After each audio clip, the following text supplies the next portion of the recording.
स्वामींना तुमची केलेली मोठी पूजा नाही तर तुमचं शुद्ध मन आवडतं. आज अशीच आपण एका माणसाची आणि एका भक्ताची कथा जाणून घेणार आहोत. एकदा एका माणसाची परिस्थिती खूपच वाईट. त्याला नोकरी तर होती पण पगार खूपच कमी होता. त्याच्यावर खूप कर्ज होतं. सतत तो चिंतेत राहायचा. एक दिवस त्याने आपल्या मित्राला विचारलं, यार माझ्या जीवनात खूपच अडचणी आहेत, नेमकं मी काय करू? मित्राने त्याला एक सांगितलं की मला माहितीये तुला देवावर तर विश्वास नाही, पण तू स्वामी समर्थांची पूजा चालू कर, तुझ्या आयुष्यात नक्की बदल येतील. सुरुवातीला त्याने ही गोष्ट टाळली, कारण त्याला वाटायचं माणसाचं कर्मच सगळं ठरवतं, देव काही करत नाही. पण घरी आल्यावर तो विचार करू लागला, पूजा केली तर माझं काय नुकसान होणार आहे?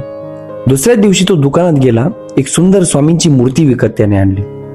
घरी आणून त्याने त्याची स्थापना केली आणि रोज पूजा करायला सुरुवात केली. 1 महिना गेला, 2 महिने गेले, 6 महिने गेले आणि 1 वर्षही गेलं.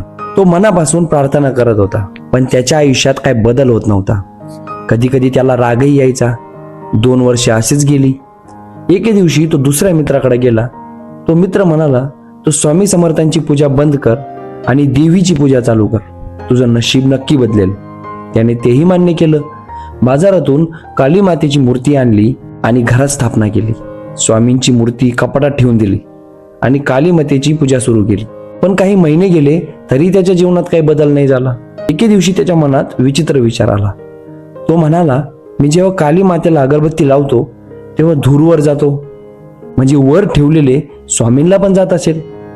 तो म्हणाला, चला एक काम करतो, स्वामींचा तोंड कपड्याने बांधून टाकतो.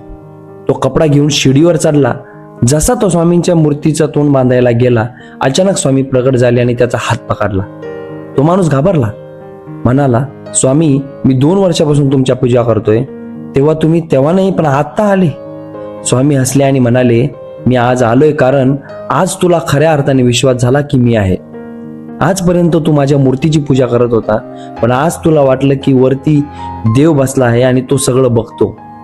ज्या क्षणी तुला विश्वास झाला, प्रगट झालो. भक्तांनो, ही कथा आपल्याला मोठा संदेश देते.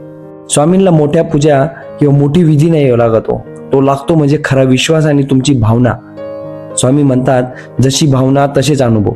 जर तुम्ही मनापासून स्वामींना हाक मारली तर नक्की मदत करतात. म्हणूनच भावनेने नाव घ्या, विश्वास ठेवा आणि मेहनत करा, मग स्वामी समर्थांची कृपा नक्की होते.